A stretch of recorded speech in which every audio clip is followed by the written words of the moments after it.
Mesdames, Messieurs, chers téléspectateurs d'Africa 24, bienvenue. Nous sommes de retour sur ce plateau, un plateau consacré à l'élection présidentielle qui se tient ici en Côte d'Ivoire et le scrutin est prévu pour le dimanche 25 octobre prochain. On est de retour sur ce plateau, non pas pour faire un débat contradictoire, mais pour recevoir une candidate à cette élection présidentielle, Marie-Angèle Touré. Quelle est cette candidate? Parce qu'il y en a deux, effectivement, de candidates à l'élection présidentielle. L'une d'entre elles est donc sur notre plateau. Jacqueline Claire Kwangwa est candidate indépendante à l'élection présidentielle du 25 octobre prochain. Soyez la bienvenue sur ce plateau. Merci. Madame Kwangwa, dites-nous, vous avez été sur le terrain, la campagne électorale a commencé depuis quelque temps. Alors, quelle a été votre perception? Comment est-ce que vous avez été accueillie sur le terrain? Je vous remercie. Je suis Madame Kwangwa Jacqueline Claire. Sur le terrain, on a été bien accueillis par la population parce qu'ils voulaient avoir une femme qui prône la paix et surtout qui va apaiser les cœurs. Et c'était mon bâton de pèlerin. Il fallait bien que je leur dise à la population que tout se passe bien et que, voilà, que moi-même je suis dans le processus électoral et que le 25, ils aillent calmement me voter pour que je puisse diriger ce pays. Est-ce que les Ivoiriens, Madame Kwangwa, ont besoin d'une maman ou d'une candidate, d'une future présidente de la République? Parce que prôner la paix et apaiser les cœurs, est-ce un programme de campagne? Oui, c'est un programme parce qu'on a double casquette. En tant que mère, en tant que femme et aussi en tant qu'entrepreneur, en tant que Ivoirienne, il faut bien qu'on ait ces deux casquettes. En même temps qu'on est candidat, il faut dire d'abord pourquoi on est candidat.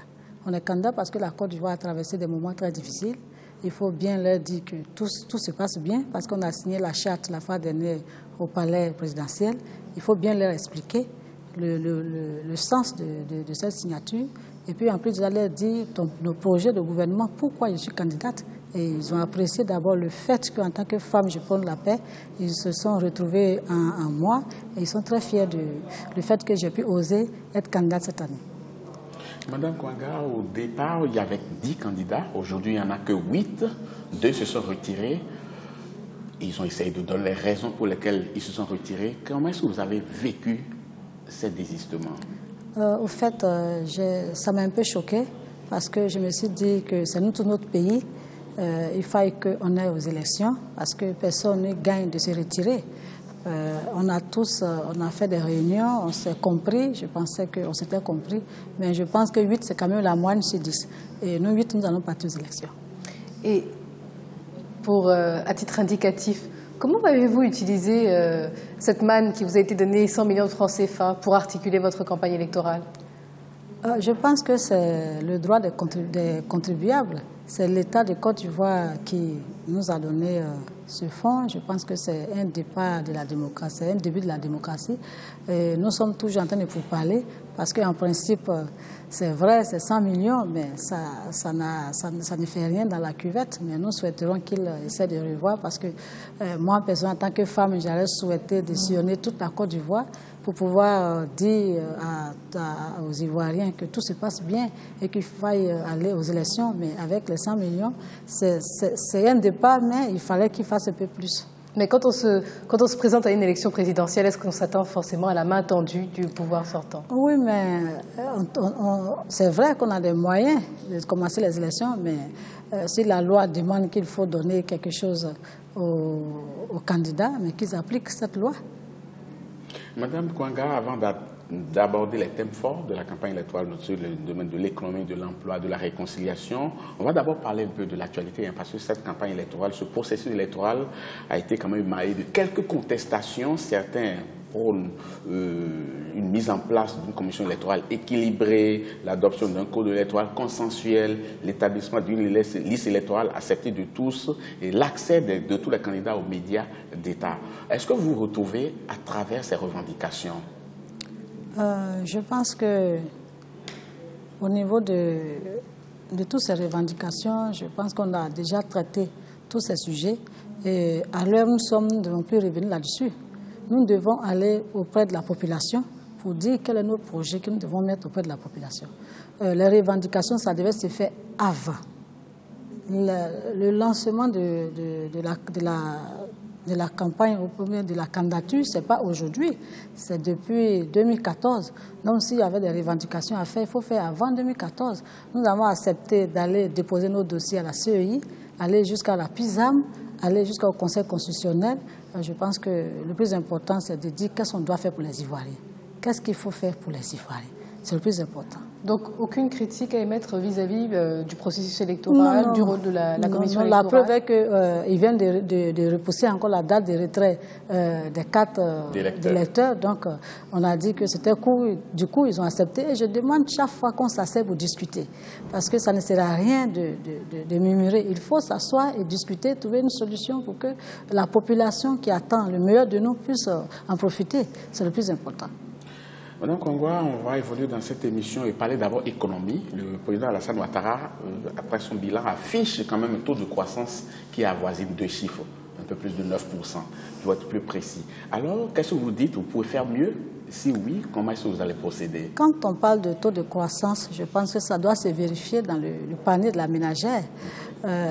Nous sommes dans un pays où on pouvait faire mieux en disant c'est tôt, parce que quand on dit, par exemple, la Côte d'Ivoire a tel chiffre économique, mais il faut aller jusqu'au fond de la Côte d'Ivoire.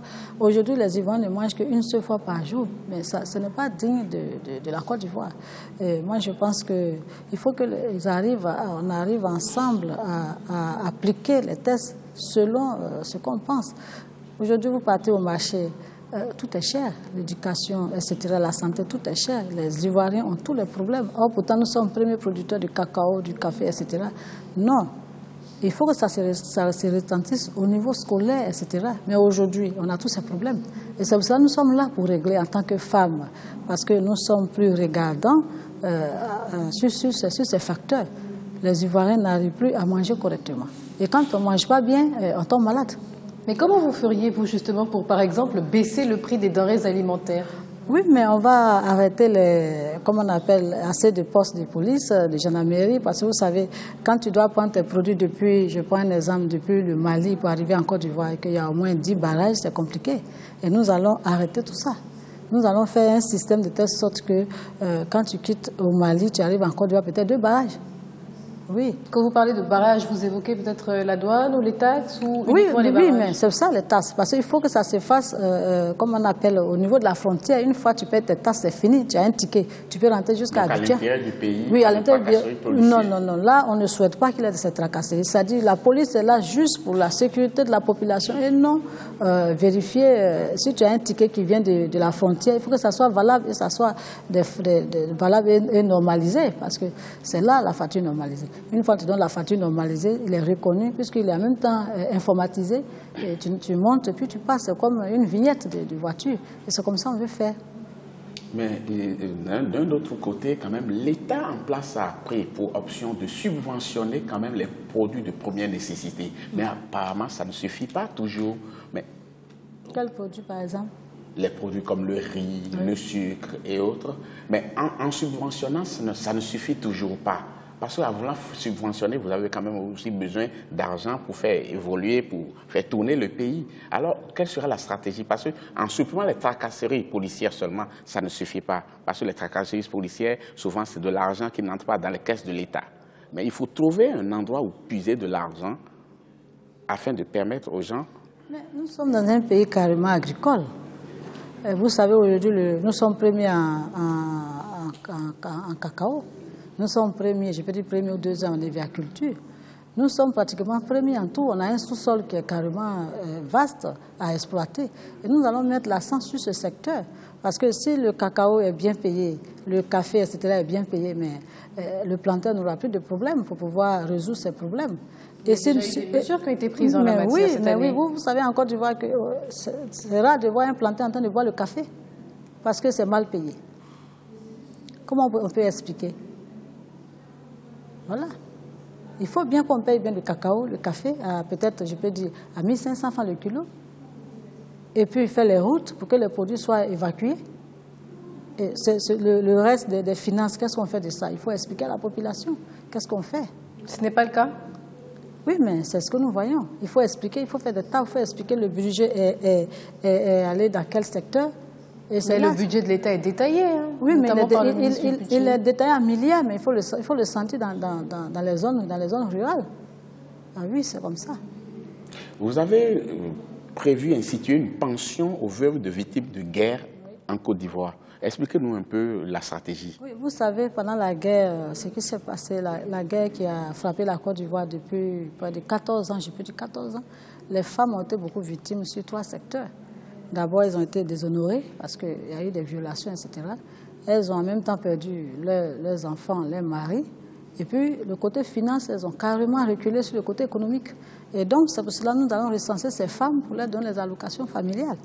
Pour qu'au moins elles sentent que, oui, en Côte d'Ivoire, il y a une femme qui a pris le pouvoir, qui pense à elle. Et nous allons octroyer ces fonds à ces femmes. Et justement, vous comptez donc développer le social en Côte d'Ivoire en tant que candidate femme. Mais comment vous feriez, vous, pour rendre le taux de croissance inclusif en Côte d'Ivoire, puisque c'est ce qu'on évoquait juste au début du débat? Le taux de richesse soit uniformément réparti à tout le monde, que tout le monde ressente quand même les richesses du pays. Mais oui, il y a l'emploi jeune, il y a les femmes aussi qu'on va recenser pour les financer, il y a la parité entre les hommes et les femmes que nous allons le faire. Nous allons prendre les gens qui sont, on peut dire, capables de travailler au niveau de la Côte d'Ivoire. C'est ce que nous allons faire. Nous allons recenser toutes ces femmes pour les financer. Parce que la femme étant au centre de l'économie, il faut bien étudier ce côté au niveau des femmes. Une fois nous résolvons ce problème, nous avons résolu le problème des ménages, etc. Mais si nous ne nous penchons pas au niveau des femmes, on va toujours retomber toujours sur des cas que nous allons toujours résoudre et on va pas arrêter de toujours résoudre parce que ça ne ferait que se déplacer. Alors, il faut recenser ces femmes pour pouvoir les financer. En même temps, les hommes créent de l'emploi pour les jeunes. Justement, sur le plan de l'emploi des jeunes, aujourd'hui, le taux de chômage en Côte d'Ivoire avoisine 25% oui. Au niveau des moins de 35 ans. Alors, il y a un vrai problème. Comment est-ce qu'il faut faire pour que les jeunes trouvent de l'emploi? Mais il faut diminuer les impôts. Les impôts sont très élevés. Imaginez-vous, moi, je suis entrepreneur, j'ai ma société. Nous sommes aujourd'hui à près de 19 impôts. Comment vous voulez que je puisse prendre des jeunes pour travailler? C'est difficile. C'est pour cela que nous allons diminuer les impôts. Il y a au moins près de 30 000 à 40 000 sociétés en Côte d'Ivoire. Une fois que nous diminuons les impôts, nous allons recenser ces jeunes qui sont diplômés et puis les ingérer dans ces impôts, dans ces sociétés. Et ces impôts ont une utilité? Et ils servent à développer d'autres secteurs d'activité en Côte d'Ivoire lorsque vous les supprimez? Non, c'est quand même élevé. Il y a des impôts qu'on peut quand même supprimer. Les impôts, c'est très élevé. Nous sommes à la TVA qui est à 18%, c'est trop, on peut réduire. Il y a la TSE qui est là et on fait aussi réduire. Et comment combler justement ce gap qui va être créé? Oui, mais je vous dis que nous avons, la Côte d'Ivoire a un sous-sol qui est très développé. Nous allons demander le concours des Occidentaux qui vont venir nous aider, pour qu'on puisse faire le travail ensemble. C'est ça, parce que le sous-sol qui est développé, il faut qu'il soit là pour qu'on puisse développer le pays ensemble. Parce qu'on ne peut pas développer sans eux. Là, vous avez parlé des jeunes qui vont se faire recruter, mais il y a d'autres qui auraient bien voulu s'installer. Et pour s'installer, on a besoin de moyens. D'abord, on a besoin de formation, être formé pour, et après, avoir les moyens de démarrage. Les banques ne sont pas toujours pressées de prêter de l'argent aux jeunes parce qu'ils n'ont pas de garantie possible. Alors, comment est-ce qu'il faut procéder pour amener ces jeunes-là à s'installer à leur propre compte? Oui, mais d'abord, comme nous disons, nous recensons ces jeunes qui ont envie de travailler. Et avec ces jeunes, il y a des fonds qu'on va leur allouer pour qu'ils puissent travailler. Il y a par exemple au niveau des marchés publics, il y a des marchés qui sont octroyés à ces jeunes avec le budget de l'État. On peut les recenser, ils vont se déclarer, faire les factures normalisées, leur donner ces marchés. Vous allez voir qu'ils vont travailler. Mais quand on donne le marché, par exemple, à soit 5 ou 6 marchés à une seule personne, ça crée des problèmes. Mais quand plusieurs personnes auront le marché, vous allez voir que ces jeunes vont se mettre au travail et puis tout le monde gagnera. Est-ce que vous pouvez réellement vous substituer au secteur bancaire qui, pour l'instant, est toujours frileux en Côte d'Ivoire? Oui, mais effectivement, c'est ça. Nous allons nous entretenir avec eux pour voir dans quelle mesure ils peuvent arriver à subventionner ces jeunes. Tout, c'est la volonté politique. Et quand on sera aux affaires avec notre équipe, on s'approchera d'eux pour pouvoir mieux discuter, pour voir qu'est-ce qu'ils peuvent faire pour ces jeunes. Le fonds qu'on doit leur octroyer, comment on va répartir ces fonds. Et c'est là notre bataille. Mais quand on dit qu'on a 25% de chômeurs, il y a parfois des gens qui ont été formés dans des domaines généralistes, qui ne sont pas porteurs. Et donc, il faut revoir réellement la formation par rapport aux demandes du marché. Dans quel secteur former les gens? Donc, il faut réformer un peu le monde éducatif. Alors, qu'est-ce que vous allez faire? Sur quoi vous allez mettre l'accent au niveau de l'école, au niveau des programmes éducatifs? On ne devait pas parler aujourd'hui par exemple, il n'y a pas d'école, il n'y a pas de banc. La Côte d'Ivoire devait en principe à ce stade dépasser ses idées. Étant un pays vachement riche, je crois qu'avant d'affecter, par exemple, un instituteur dans une localité, il faut vérifier si effectivement l'école existe, s'il est bien construit, si toutes les commodités y sont. Mais c'est ce que nous déplorons. Nous remarquons aujourd'hui qu'on a fait un instituteur, par exemple, où il n'y a même pas de route. Il arrive, les écoles sont carrément les élèves sont assis sur des tentes. Et c'est pas digne pour la Côte d'Ivoire. Et nous, quand on sera au pouvoir, avant d'affecter un instituteur il faut qu'il y ait toutes les commodités. Et c'est ce que nous allons faire. Au niveau des kits scolaires, par exemple, à partir du mois de mai, par exemple, nous allons recenser tous ceux qui font, par exemple, qu'est-ce que je vais dire, les robes de l'école, les pantalons dans le kit scolaire, tout ça sera inclus. L'élève qui rentre à l'école, il a son kit et vous allez voir que les instituteurs nous vont donner le bilan, c'est-à-dire le nombre effectif des élèves qui sont là. Et puis, on ne va pas attendre novembre, décembre pour avoir, mais ça à partir du mois de mai, juin, c'est déjà disponible. Et l'élève sera très content de rentrer à l'école. Vous avez évoqué l'agriculture juste avant. Est-ce que vous envisagez, par exemple, de développer les filières professionnelles dans le domaine de l'agriculture? Oui, mais ce domaine, il est très important pour nous parce que la Côte d'Ivoire repose sur l'agriculture. Nous allons développer ce système avec la NADER, avec les structures qui sont en place pour que ces élèves diplômés qu'on puisse les former dans ce secteur. Parce qu'il ne faut pas se limiter uniquement au côté technique, il faut bien que ce côté soit développé. Et nous allons développer ce côté. On va parler maintenant réconciliation. Je cite une de vos phrases où vous dites, je cite, « Seule une femme au pouvoir d'État peut essuyer les larmes des uns et des autres, réconcilier des Ivoiriens et apporter une paix définitive dans le pays. » Fin de citation. Donc ça nous permet de faire la transition pour parler de la réconciliation. C'est quoi votre recette? On a plusieurs recettes. Je vous ai dit tout à l'heure, nous avons traversé ce que nous ne devons pas traverser d'ailleurs, qui était la guerre qui était là. Notre recette, c'est de dire aux Ivoiriens que la guerre est finie. Il faut bien qu'on aille aux élections. Ce que nous devons proposer aux Ivoiriens, c'est le développement. Qu'est-ce qu'il faut faire pour que les gens puissent oublier ce qui s'est passé? Et c'est le plus important pour nous, en tant que femmes. Personnellement, je demande que les gens puissent oublier, qu'ils puissent accepter de se pardonner et qu'ils enlèvent la peur dans leur esprit. Et qu'ensemble, on puisse aller de l'avant pour développer la Côte d'Ivoire. Mais pour oublier et pour accepter de pardonner, il faudrait, pour certains Ivoiriens, il faut une certaine forme de justice. Qu'est-ce que vous en dites et que comptez-vous mettre en place pour permettre cette réconciliation nationale? C'est pour cela, quand nous avons sillonné les régions, on a demandé à ce qu'il y ait un centre de culte, d'alliance. Parce que quand dans une région, par exemple, on a dévalué notre culture, du coup, on ne peut pas savoir, au fait, comment on peut se pardonner. Si, par exemple, le Sénoufo, qui sait qu'il est allié avec le Yacouba, ils se retrouvent, on se les met ensemble, ils se saluent, c'est là encore le premier pas du pardon. C'est ce que nous pouvons faire.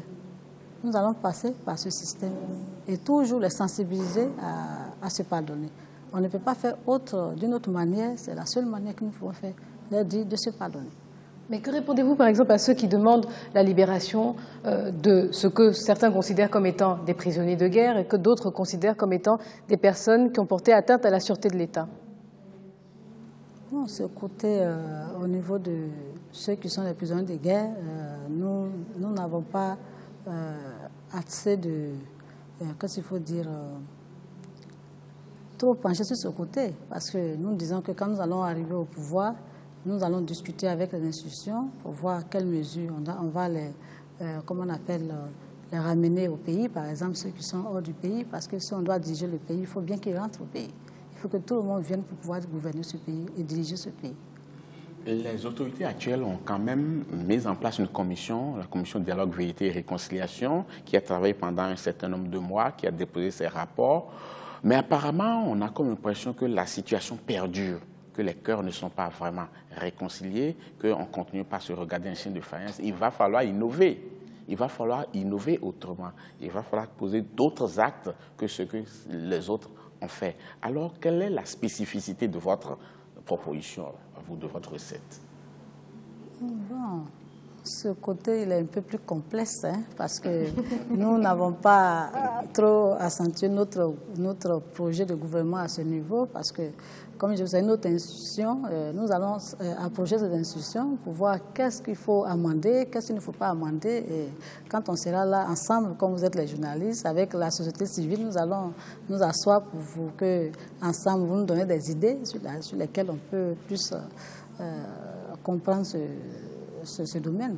Mais comment avez-vous apprécié le travail de cette commission, Dialogue, Vérité, Réconciliation? Oui, mais je vous dis que si nous sommes en train de prôner la paix, c'est parce que quelque part, ça n'a pas été fait totalement. Et c'est pour cela que nous disons que quand on va arriver aux affaires, nous allons revoir les tests et la manière de gérer cette structure. Effectivement. Donc vous envisagez peut-être qu'un autre type de structure soit mis en place? Non, pas un autre, nous allons amender. Nous allons réorganiser. Parce qu'il y a eu quand même, comme je peux dire, des faits. Et il y a eu d'autres affaires. S'il y a un reste à faire, nous allons essayer d'améliorer pour voir qu'est-ce qu'il faut amender, qu'est-ce qu'il faut faire pour que tous les Ivoiriens se retrouvent dans ce système. Un secteur qui intéresse beaucoup les Ivoiriens, c'est le secteur de la santé. Tout le monde aurait bien voulu avoir un accès équitable au système sanitaire. Alors, quelle sera votre recette à vous pour que chacun ait confiance au système sanitaire qui existe là et que quand on est malade, même si on n'est pas riche, on puisse se faire soigner? Oui, au niveau de la santé, on a quand même sillonné, on a déploré beaucoup de choses. Nous voulons mettre sur pied, par exemple, au niveau des ménages, par exemple. On prend monsieur, madame, 5 enfants, de la veuve ou bien le veuf, fait une assurance universelle qui va les prendre en charge. Une forme de couverture maladie universelle. Voilà, les prendre en charge pour éviter qu'ils restent à la maison pour ne pas se soigner. Parce qu'il faut bien qu'ils viennent à l'hôpital. Nous allons les recenser par ménage. Au niveau des hôpitaux, bien équiper les hôpitaux, les docteurs leur donner les moyens de déplacement, un budget qui va les permettre de pouvoir mieux s'occuper des patients pour éviter d'aller venir à 10h ou à 11h où les patients attendent. Si ces moyens sont à leur disposition, je pense qu'ils seront plus assidus au travail. Et nous allons construire aussi des logements déjà prêts pour les docteurs, pour les infirmiers, tout cas pour le corps médical. Et nous allons demander à chaque commune de nous donner des espaces que nous allons arriver à mettre tout ça en œuvre pour que le côté social puisse primer, pour qu'ils puissent se mettre au travail et puis ensemble régler le problème de cas de mortalité infantile, etc. Et nous, voilà un peu notre manière que nous allons travailler comme ça. Mais il y a aussi l'accès aux soins. Parce qu'il faudrait qu'il y ait suffisamment de centres de santé à travers le pays et que la distance qui sépare les centres de santé des ménages, qu'on puisse réduire cela. Mais pour faire tout cela, on a besoin d'argent. Et en plus, il faut recruter maintenant le personnel médical. Oui, mais ils sont là, les qualifiés sont là. Oui. Vous savez, par exemple, si les rues ne sont pas faites, l'évacuation des malades sera très compliquée. Il faut d'abord mettre l'accent sur la voirie. C'est pour cela que nous disons qu'avant d'installer un centre de santé, d'abord, la première des choses, on fera les rues. Et même pourquoi ne pas bitumer? Je vous dis que la Côte d'Ivoire a toutes ses potentialités pour pouvoir y arriver. C'est une volonté politique. Si on se dit, par exemple, dans telle région, on doit construire peut-être 10 centres de santé ou 20 centres de santé, déjà, il faut qu'on se rassure qu'on va d'abord faire le côté route et qu'on va pouvoir installer. On ne pourra pas faire un centre de santé où sans savoir qu'on ne peut pas évacuer les malades. Non. nous souhaiterons d'abord, avant d'installer un centre de santé, avant d'affecter les infirmiers, il faut que toutes les commodités soient déjà sur place et faire en même temps les routes. Donc, quelque part, vous mettez la priorité sur les infrastructures avant le secteur de la santé. C'est le développement. Un infirmier qui se trouve dans une zone où, par exemple, il n'y a pas d'électricité, vous voulez qu'il soigne quelqu'un comment? Il va faire les injections comment? Comment il va pouvoir, comme on le dit, garder les médicaments, par exemple les vaccins? Il faut que ça soit dans des conditions. Bon, il n'y a pas d'électricité, vous voulez qu'il fasse quoi? Il ne peut même pas avoir accès même à la ville parce que le véhicule vient peut-être une seule fois pendant le jour du marché. Vous voulez qu'il fasse quel travail? Donc, dans un premier temps, dans le budget, augmenter ce qui est accordé aux infrastructures, notamment, avant de Mais vous oui, pencher aujourd'hui, par exemple, c'est ça qui fait le problème, les routes. Si les routes sont faites, d'abord les produits seront évacués sur Abidjan, les infirmiers viendront facilement s'approprier des médicaments. Et puis, on va aussi avoir le temps d'aller vérifier ce qu'ils sont en train de faire sur le terrain. Parce qu'il est là-bas, s'il n'y a pas de route, peut-être on n'aura pas le temps d'arriver, on ne saura pas ce qu'il fait. Il faut bien qu'il ait des routes pour qu'on arrive pour voir qu'est-ce qu'il est en train de faire. Est-ce qu'il prend soin des malades? Il y a tout ça. Est-ce que tout ce qu'on lui donne, est-ce qu'il met vraiment au profit de la population? C'est ça le plus important. Vous avez mis le doigt sur quelque chose de très important, c'est l'électrification rurale. L'électrification rurale, parce qu'aujourd'hui, tout le monde n'a pas accès à l'électricité. Et même ceux qui en ont accès, il y a souvent des délestages où on coupe le courant pendant un temps. Il va falloir déployer une grosse politique en la matière. Est-ce que vous allez construire des barrages, des centrales thermiques, ou bien vous allez acheter des groupes électrogènes? Qu'est-ce que vous comptez faire? Je vous dis qu'on ne devait même pas, en 2015, on ne devait même pas parler de délestage en Côte d'Ivoire.